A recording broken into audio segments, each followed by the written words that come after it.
Diamond Harbour থেকে লড়াই করার কথা বলেও নৌসাদের পিছিয়ে আসার ঘটনায় অনেকেই বিদ্রূপ করতে শুরু করেছেন। কটাক্ষ ছুড়ে দিয়েছে তৃণমূল। ঝগলবাজার গরম করেও শেষ মুহূর্তে রণে ভঙ্গ দিলেন নৌসাদ সিদ্দিকী। ডায়মন্ড হারবার কেন্দ্র থেকে লোকসভা নির্বাচনে প্রার্থী হচ্ছেন না তিনি। রাজ্যে যে ৮টি কেন্দ্রে আইএসএফ লড়বে বলে এদিন ঘোষণা করা হয়েছে তার মধ্যে নাম নেই ডায়মন্ড হারবারের। গত কয়েক মাস ধরে ডায়মন্ড হারবার থেকে প্রার্থী হওয়ার ইচ্ছা প্রকাশ করে ঝড় তুলেছিলেন ভান্ডের বিধায়ক নৌসাদ। নৌসাদের ঘোষণা নিয়ে তৃণমূল ও আইএসএফের মধ্যে ব্যাপক বাগযুদ্ধ শুরু হয়।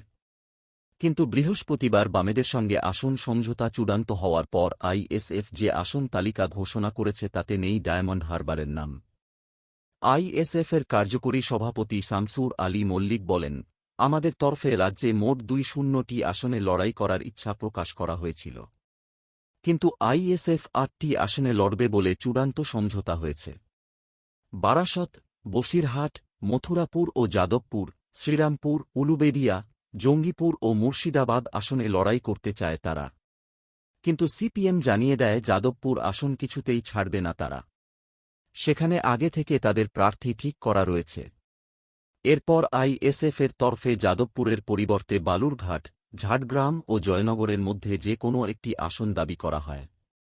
সঙ্গে শর্ত দেওয়া হয়, যাদবপুরে বিকাশরঞ্জন ভট্টাচার্যকে দাঁড় করালে তবেই আসনটি ছাড়বে তারা। তবে আইএসএফের সেই শর্ত মানেনি সিপিএম। যাদবপুর থেকে সৃজন ভট্টাচার্যকে দাঁড় করিয়েছে তারা। কিন্তু ডায়মন্ড হারবার থেকে লড়াই করার কথা বলেও নৌসাদের পিছিয়ে আসার ঘটনায় অনেকেই বিদ্রূপ করতে শুরু করেছেন।